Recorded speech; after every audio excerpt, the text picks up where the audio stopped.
原來加拿大安省有好好食嘅，今集我 Jimmy Ho 同大家嚟到咧多倫多市中心嘅呢間5星級酒店度食周日自助餐。Noble 呢一間5星級酒店位於多倫多市中心，裏邊嘅呢一間 Noble 餐廳，主廚松久信夫係一位好出名嘅日裔秘魯料理大師。佢係以創新同埋獨特嘅風味出名嘅。佢將傳統嘅日本料理同埋秘魯食材結合，創作成獨一無二嘅風味。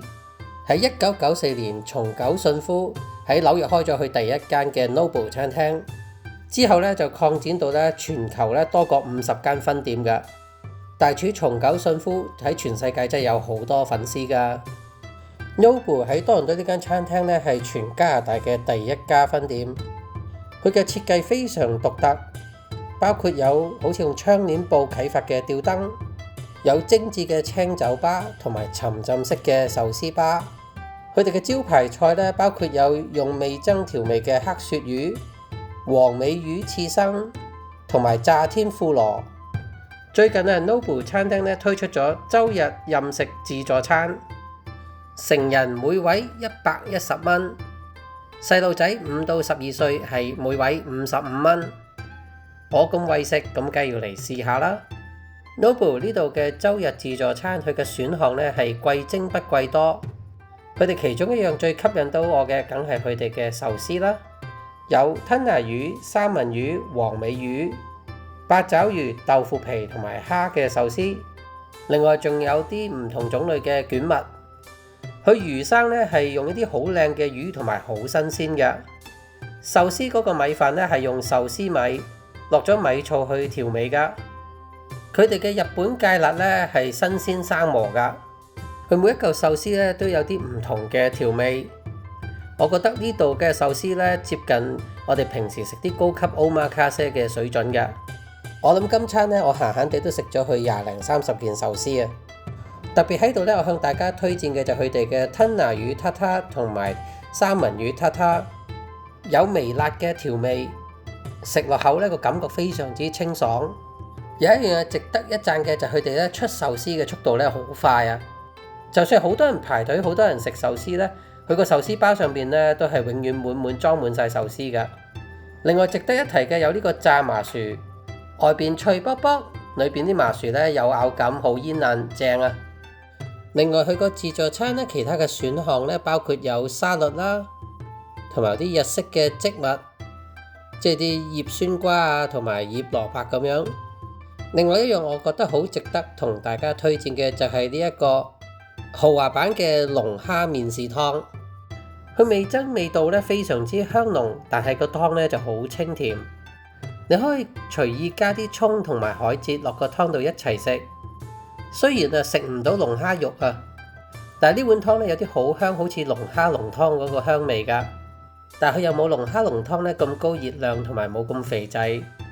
其他有吸引人嘅熟食包括有個黑鱈魚、章魚小丸子、炸雞包、燒牛扒同埋和牛串燒㗎。咁呢度因為係用筷子唔係用刀叉。咁我見到餐廳佢哋啲服務員真係好細心，將塊牛扒切到好細嚿，咁我哋用筷子嚟夾都好方便。其實呢塊牛扒咁靚，食多幾塊就已經值為今晚自助餐嘅票價啦。咁好老實話啦，自助餐嚟講呢度嘅選項的確唔算多，但用嘅食材都係高質素，但款式同埋味道都好獨特。服務員嘅態度又友善，招呼又好，餐廳嘅裝飾又高雅，坐得又舒服。熟食方面其中兩樣有比較中意嘅就係炸雞包同埋黑鱈魚。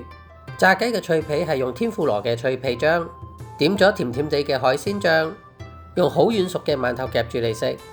Takoyaki 就好大粒㗎，佢裏邊就食唔到有八爪魚，咬感我都覺得佢硬咗啲。但係多倫多揾到嘅章魚小丸子嚟講已經算唔錯噶啦。buffet仲有佢哋嘅招牌菜，用 miso 調味嘅黑鱈魚。和牛串燒就更加係今餐嘅亮點啦。佢將和牛切碎，做到好似肉腸咁樣，配上甜甜地嘅醬汁，食多幾串啊，今餐已經賺咗。燒牛肉5成熟啱啱好，咬落去入口即溶啊！個 gravy 咧亦都好好味。今餐除咗壽司之外咧，我食得最多就係呢個牛扒啦。甜品方面咧，亦都係今餐自助餐嘅一個亮點。紅蘿蔔香蕉蛋糕有綠茶味道、柚子味道同埋朱古力味道嘅迷你撻，有椰子忌廉味嘅燉蛋，包住啲紅豆嘅糯米糍，仲有雲呢拿同朱古力味嘅軟雪糕。但我覺得咧最突出嘅咧就係個綠茶布甸，上面仲有黑糖漿噶。唔單止咧嗰個綠茶味好香濃，食落口嘅口感咧就非常之滑。另外佢嗰個糯米糍咧我都覺得好好味，嗰個外皮咧非常之有咬感，好煙韌。裏邊個紅豆醬咧又唔會話好甜，食落口咧好似同食緊雪糕糯米糍咁差唔多。其實食完啲壽司同埋啲牛扒之後咧，我都已經覺得好飽噶啦。但係咧，我都忍唔住口食咗好多粒呢個糯米糍啊！咁樣食完今餐嘅飯後感咧，就係110蚊一個人咧。咁如果你問我個性價比係值唔值咧？咁如果我個人嚟講咧，我自己就係覺得值嘅，係我自己好中意嘅呢一度。咁佢呢度服務係好好啦，食嘅環境咧係好舒服，因為其實你俾貴少少咧，食得舒服啲咧。咁都係，我覺得都係值嘅。咁講到食物嗰個質素方面咧，咁我就睇即係睇下啦。你睇下你中唔中意食壽司啦嚇。咁因為呢度咧，其實咧佢係貴精不貴多嘅。OK，個選項咧其實佢唔係咁多嘅，淨係得有啲壽司啦。咁熟食嗰度咧都係10零樣嘢，咁同埋有啲甜品咁樣。咁同一般嘅自助餐嚟講咧，佢的確選項咧唔算多，但係咧佢用嘅料咧，用嘅材料咧係比較咧優質一啲嘅。佢嘅壽司嘅魚咧係我可以話咧係接近咧 Omakase 嗰個水準㗎啦，係絕對高過我哋平時咧係食日本飲食嘅餐廳嗰啲壽司嗰啲魚嗰啲水準嘅嗰啲質素嘅嚇。咁同埋咧佢嗰啲佢嗰個燒牛肉啦，同埋用和牛做嗰個串燒咧都係比較優質嘅食材嚟嘅用。咁咧就咁如果你問我咧，咁如果咧你係食唔出咧嗰啲魚生嗰啲魚嘅質素嘅分別咧，同如果你話你平時去食飲食50幾蚊一個人嗰啲，都覺得好開心啦。咁我就覺得咧，咁你就未必會中意呢一度咯。但係如果你條脷比較比較係picky 一啲嘅，好似我咁樣咧，比較犀啲，可以食得到個分別咧，咁我諗你哋會嚟到呢度咧會 enjoy 嘅嚇。咁如果我覺得同埋呢個聖誕節就嚟到啦，咁我覺得呢度咧，如果你譬如週年啊、生日啊、好似聖誕節啊，咁其實都係一個好好嘅選擇嚟呢度慶祝嘅一個地方嚟㗎。咁所以大家睇完呢集之後可以作個參考，睇下今年放假、今年嘅節日會唔會嚟呢度試下啦。